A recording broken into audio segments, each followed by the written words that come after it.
and this is Auntie, and happy holidays to you all.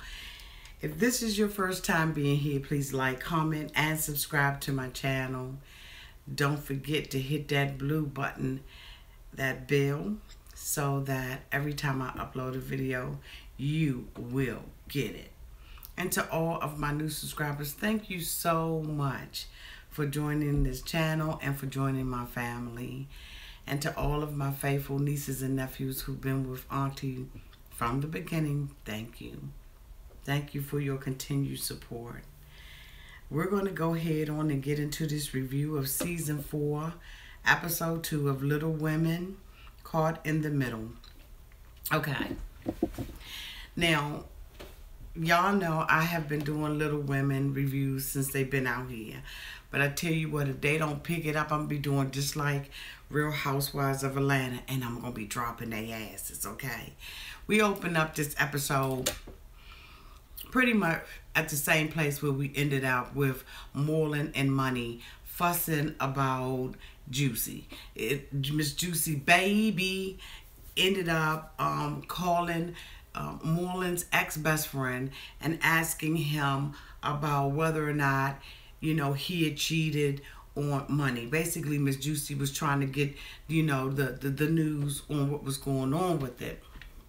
And so Monie, you know, I guess being prompted by the staff,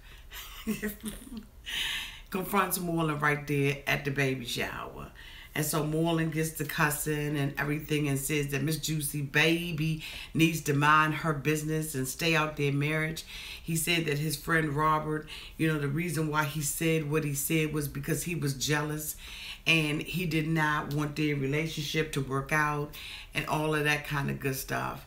I don't know whether or not I'm going with the okie dokie on this. See, you know, anytime you ask a person something and they got just a tad bit, a smidget of guilt, they get all off and blow things all out of proportion.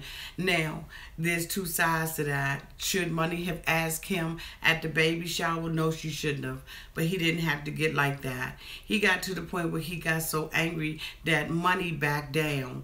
And Monie was like, well, you know, I'm just asking you a question. I ain't trying to make it a big deal or anything like that. Well, yes, you did. Because when you approached him, Monie, you approached him with the attitude like he was going to, you know what I'm saying, get his ass whooped. And so basically, Moreland is like, you know, we trying to, you know, have a happy home and we trying to build our relationship and everything and have a good marriage. And Juicy all up in the business. She didn't even have any business calling him from the giddy up. So, you know, he gets mad. He goes over. He confronts Miss Juicy Baby. And when he confronts Miss Juicy Baby, you know, she gets defensive and she's like, I did it because Monie is my girl and she wanted to know. And here's the thing. Monie did not lead off and tell Moreland, I wanted to know. She didn't say, you know, I told Miss Juicy Baby to do this. She just was like, you know, did you do it? Monie, the whole time that y'all was doing y'all wedding special when Monie gets married, I was telling you that Moreland was cheating. His best friend doesn't have any reason to be jealous of him marrying you. So trust me and believe me. You acting like, really, to me, the basic, typical woman who does not want to accept the fact that her man is cheating on her. Because to me, it looks like he is. That's my opinion, allegedly. So he goes over, he tells Miss Juicy Baby that she needs to mind her business and she doesn't need to get into, you know, what's going on with them and knick-knack, paddywhack, and give a dog a bone. And, you know, an argument ensues and he walks away. Monie then turns around and say, well, you know what? He's my husband and I'm married to him now, so I got to leave when he leave. Okay. Okay. So, you know, basically you and Juicy, you know, Miss Juicy Baby had a conversation. She told you not to confront your husband in front of everybody. This is what you decided to do. And so guess what? You get what you get. What I didn't understand was the outfit that she had on. I didn't understand the denim jeans with the little house on the prairie dress and the little, you know, the little collared shirt under the bottom of it. Like, I didn't understand. Money, if you could write that down below in the comment section and let me know what you were thinking when you got dressed that day. I don't know if you was coming from a cleaning gig or you coming from a photo shoot and you just decided to put something on the top. Like, I don't know. So, you know what? Before I assume that you just a Bama for life, write down in the comment section and let me know why the hell you had that outfit on. At the end of the day, Moreland is out there to protect himself. He feels like Miss Juicy is causing problems in his marriage. Look, you had problems in your marriage before you even got married. You didn't want to marry Money from the giddy up. You proposed to it and then you broke it off. Then all of a sudden you were out on the road, unreachable. Okay, then after that, she realizes, oh my God, I can't live my life without him. And so then she goes out there and she's looking for him, you know what I'm saying? And she proposes to him. Let me put this back, y'all. And then she proposes to him. Okay, so then you end up getting married to her. But is that really what you wanted? Or did you just do it for television? You know, I was looking at, on a whole different subject. I was looking at a television show, not a television show, interview with the Breakfast Club that Duchess did from another show, this show called Black Ink Crew. And Duchess alleged that the company that she had been working for was telling her to get married to Caesar. That they told her, either y'all get married or y'all break up. Like, and then, of course, you all know, many of you all know I do 90 Day Fiancé reviews. And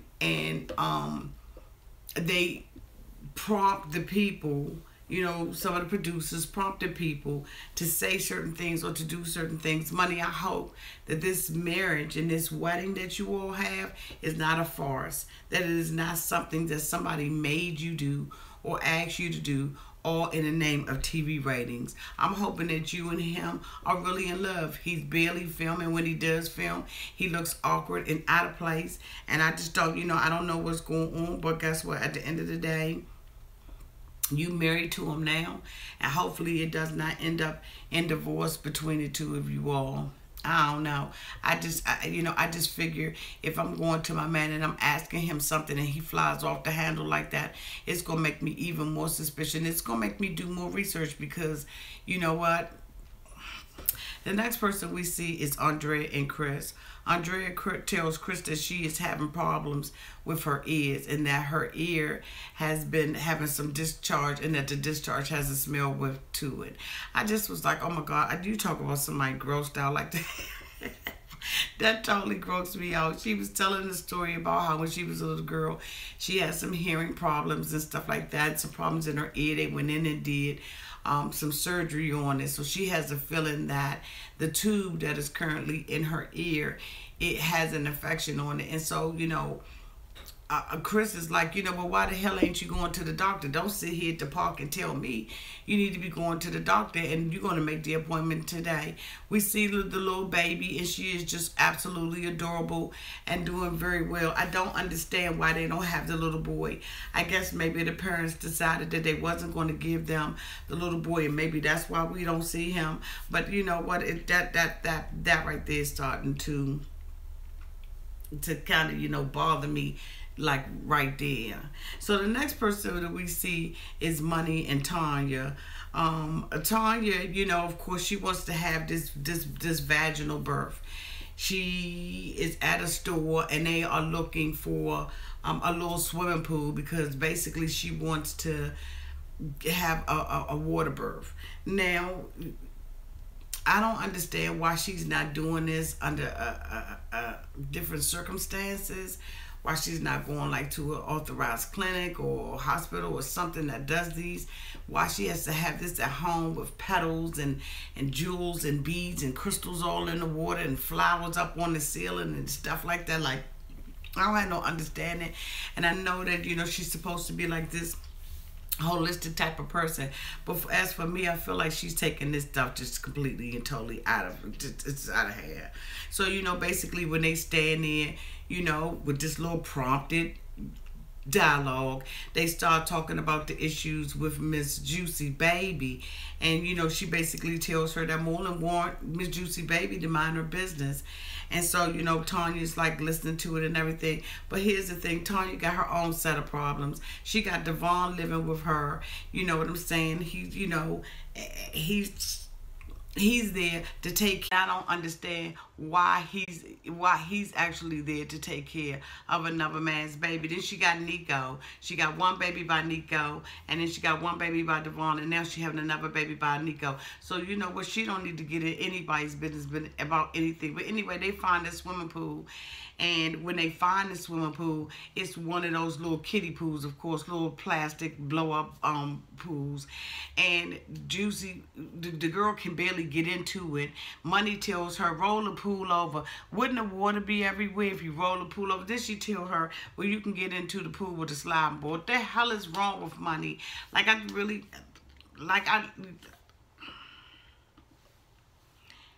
don't know how many women have successfully had vaginal births after 2 C-sections. Write that down in the comment below. I just feel like they just having like babies back to back to back, and I don't know how C-sections work. I know that it takes you a while to have, to really heal in the inside. I don't understand why Tanya is having another baby. I don't understand why they're not using any kind of protection, because here's the thing, Andrea is pregnant again. And so I'm just like, why, the ones that's getting pregnant, they staying pregnant over and over and over again. And the ones that can't, is like, okay. But anyway, so we're going to go ahead on and move on with that. Next thing we see is Sam and Minnie. Minnie goes over to Sam's house. I don't know if Minnie trying to fit in or she trying to get in where she fit in. But anyway, she goes over to Sam's house and she's talking to Sam because Sam has now moved to Atlanta. And she's talking to Sam, and Sam is, a little sad and depressed and everything because she has to build up her clientele. She's got to find a job. She has a really, really cute apartment. I liked it. It was the best apartment that I've seen any of them live in yet. But anyway, so, she's talking to her, and she's, Sam is expressing the fact that she does not have any clientele and she's got to build it up. But then after that, she still has this long pause. And so Minnie was like, what's wrong? So Sam went on to tell her that basically I'm losing my hair. My hair is already thin. I have a problem. I never heard a clinical name to it, but she was just saying she has a problem with thinning hair and that she's losing it. She talks about her father has lost his hair, her grandmother lost their hair. So basically, she's starting to lose her hair. She's a young girl, so I could understand how she would feel about, losing your hair. For a lot of women, your hair is your crown, it's your glory, it's your protection, it's your covering, it's your identity, it's your personality. Everything is wrapped up in your hair. Women weave it and cornroll it and take care of it and do all kinds of stuff. So hair for some women is extremely important. And so I sympathize with Sam on this. And so Minnie tells her, basically I have a friend named Jasmine who went through the same thing. And you know what? I think that it would be good if you talk to her. So Sam is like, okay, I'm open to talking to her. As we know, Jasmine is from Little Women LA. And on Little Women LA, she was wearing wigs. And in the beginning, she was being teased even by the cast members about her wig until she began to talk about what she do. Well, anyway, Jasmine also does hair. So Minnie's going to reach out, I guess, to Jasmine. I guess they starting to do crossing.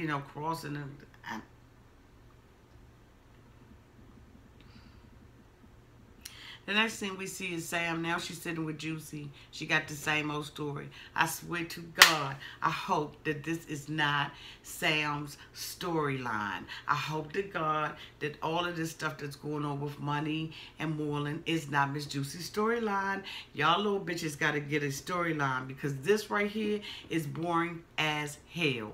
I don't know how long I'm going to be able to watch y'all little asses. Y'all know I rise for y'all, but I'm telling you, y'all got to get another storyline. Sam sits down and repeats the same exact thing to the same thing she talks to Minnie about.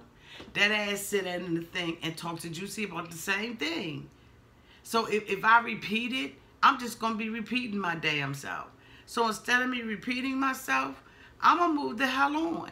The only thing that Sam said that was significant was, Miss Juicy, baby, do you feel like you overstepped your bounds? Juicy said no, because Money wanted to know. That's the only difference that happened in the conversation.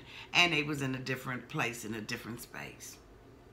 Next person we see is Minnie. She's picking Jasmine up from the airport. You know, Jasmine is sitting in the car, you know, and she's trying to catch up with the girls, and Minnie is telling her, you know, how everybody's doing. Money's gotten married. Tanya hasn't had her baby yet. I swear this is the longest pregnancy I've ever seen in my goddamn life. So anyway, you know, they basically talking about that. And so, okay. Jasmine is here to help Sam with her hair problem. Next person we see is Andrea and Amanda. They back together again. Andrea's gone to the hospital. She says that Chris is at home and he's taking care of little baby. And, you know, he's really stepped up to the plate since they came back from Puerto Rico from the marriage retreat. Amanda's like, yeah, I can tell he like really, really close to the little baby. He really close to the little baby. So, you know, basically, she's just there, you know, she's filling out the paperwork for the doctor. And you know what, at the end of the day, she's got to disclose that she's pregnant. So since she's got her sister with her, guess what she got to do? She got to tell her sister she's pregnant. So she tells her sister that she's pregnant. And she's like, oh my God, are you serious? Your ass just had a baby. Like your baby is 2 hours old. And you and Chris had another baby. Y'all just getting y'all footings. And you getting back on your feet. Why the hell are you pregnant again? She's like, did you tell mom? No, and I don't want you to tell mom, and I don't want you to tell the girls. Here's the thing. If you're having a baby, you should be happy about it. It's when you know that you're not doing the right thing. Why would you have another baby by this guy who walked out on you twice with children? Like, I don't understand. Like, I don't have a problem with people having stair-step children.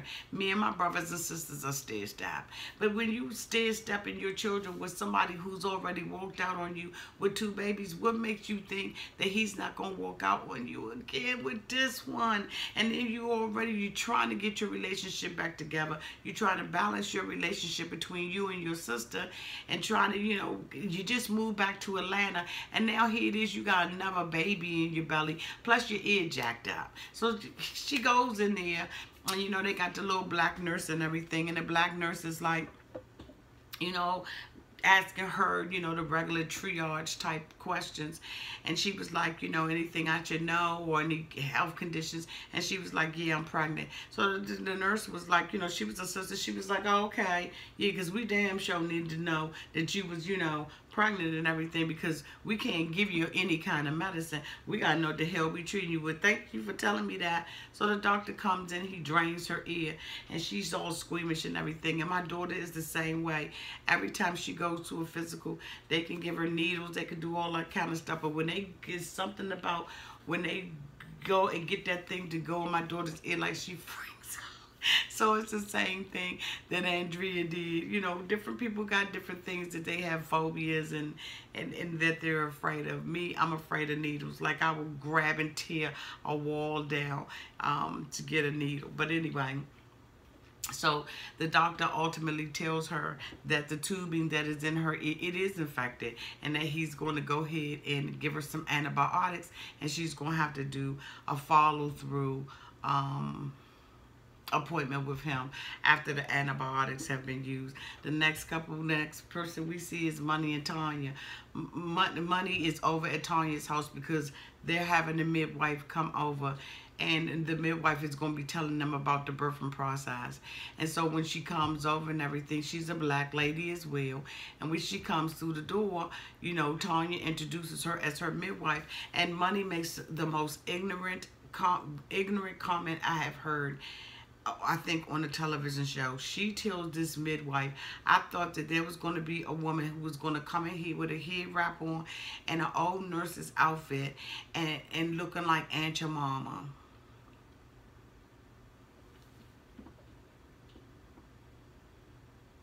I got your Aunt Your Mama. I thought that was so ignorant. to stereotype a midwife. Grow the fuck up, Monie. You really need to, instead of gallivanting around and doing all the stuff that you need to read some damn books. Like encyclopedias need to be your middle name. Monie, encyclopedia, whatever the hell. I could have shut the show down. I just could have shut it down. And Tanya was like, I don't want this woman to be offended. This woman has to work with me. And here, Tanya, you got this particular person working with you? Oh, hell no. There's no way in the world she would be in there. This woman goes through the whole thing and she says, you know, you're going to see the baby head because Vaughn is in the room too. And she was like, the baby head is going to come. And she was like, I ain't going to see no baby head. Just ignorant as hell.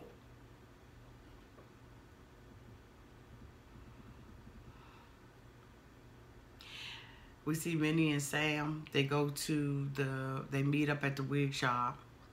And Minnie has Jasmine with her. And they go into the wig shop and, you know, they're trying to pump her up. Trying to encourage her to try on wigs. And she's trying on all these wigs and they put a blonde one on her and they put all this stuff on her. And while they had the best intentions of trying to encourage her, you don't give somebody a wig that's blonde. That totally takes them outside of their comfortability. She is seriously having problems. This ain't for no goddamn ratings. You don't take somebody in there and put a blonde wig on them when they're battling depression about losing their hair. Like, this is serious for her. And H did a misstep and Sam walks out. She's trying on wig after wig. She got her wig cap on. They don't show her how to adjust it or nothing. She's all in the mirror. You know, when you're trying to help somebody, you have to, you know, put yourself in their shoes and you have to be considerate and take all things into consideration before you do it. And Sam gets upset and she leaves out the store in tears. And now Minnie and Jasmine are sitting there and they looking all jacked up in the face. And so they go out and Jasmine tries to explain how, you know, she was being bullied and everything when she had to wear the wig and how her hair was, you know, the texture of cotton right now. And I'm saying that's what you lead off with. You talk to Sam first when you come into the wig shop or you know, you met her at the front door. That was the time for you to talk to her. That was the time for you to share your story and to tell her what happened with you. Not when you sit, she's all upset and she done ran about the store. So anyway, you know, Jasmine, after she tells her story, she's like, well, I think you should go back in. And Sam was like, no, hell no, I'm not going back in. This is traumatic for me. This is a lot. And I think I need to try another day. And I'm hoping that, you know, you get past this real quick and that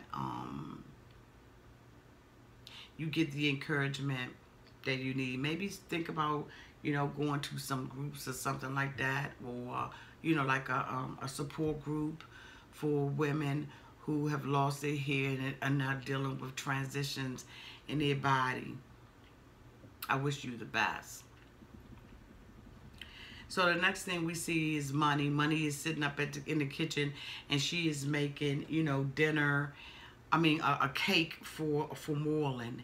I mean, got the ingredients to drop the eggshells in the sink, the empty eggshells in the sink. I was like, why the hell wouldn't she just take those empty eggshells and throw them in the trash can? She tried to call herself making a cake, and at the same time, she calling Moreland about Miss Juicy Baby, telling Moreland that she felt like he was too hard on Juicy. Moreland said, get the hell off the damn phone. He said, I don't want to go through this S-H-I-N-E.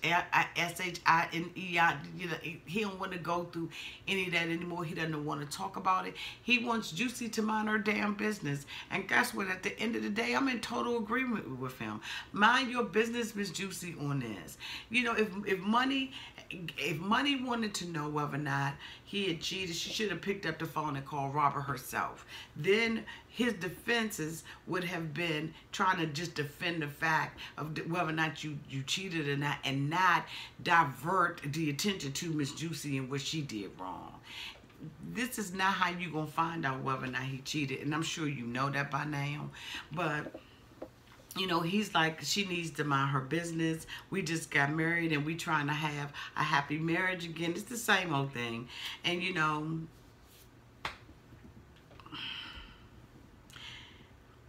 we see Andrea and Chris, they talking about the ear. She tells him, I'm probably gonna have to have surgery. You don't know that yet. God damn it, you just got the antibiotic. You just got the antibiotic. So, excuse me, how do you know that already? And then she goes in and says, well, I told Amanda that I'm pregnant because she went to the doctors with me and I had to disclose. And Chris goes off.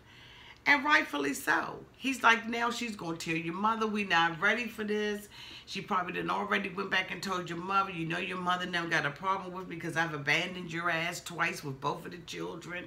And we just trying to get back on our footings. Yeah, that's what I'm saying. You trying to get back on your footings. The issue really isn't how it gets back to the parents or anything. The issue is that she's pregnant again. By your sorry ass. Your sorry, unstable ass. Then we see Minnie and Miss Juicy. They go and meet.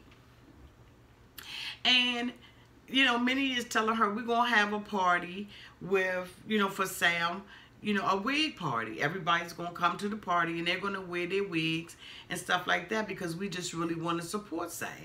What we did not see was that Minnie had went the next day. Minnie and Sam got together and they went and Sam really got a wig this time. Yeah, because Jasmine just wanted to do a guest appearance. I guess she needed $5.50. Damn. So anyway, you know, they end up, I guess they like at a Panera's or something. Minnie talk about, you know, this little diet she on. She says, you know, I wanted to get everything on the menu, but I just decided to settle on this. It's a little healthier. Boo, you got 2 slices of bread, meat, cheese, potato chips. Should have just got a salad. But anyway, Juicy was like, if that's diet food, okay. So anyway, you know, basically they do what they do with the whoop whoop and the boop boop boop. And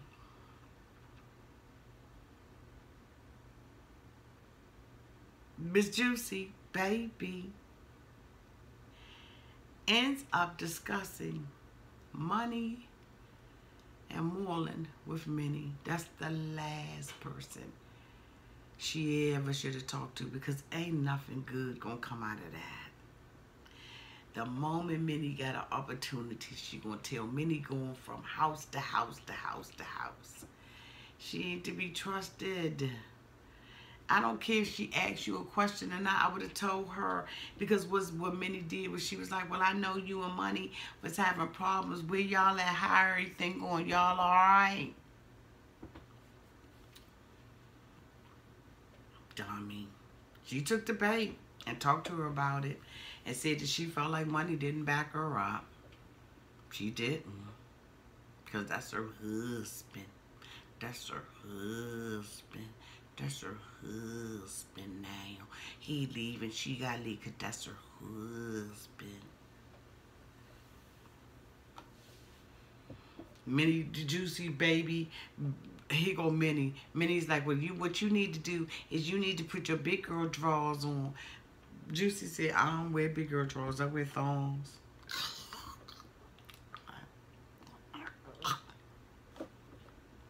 TMI. Y'all, I'm telling you, this was a filler episode if it wasn't. Next thing we see is Tanya and Devon, and they talking. Basically, Devon wants to know whether or not Nico gonna be at this birthing.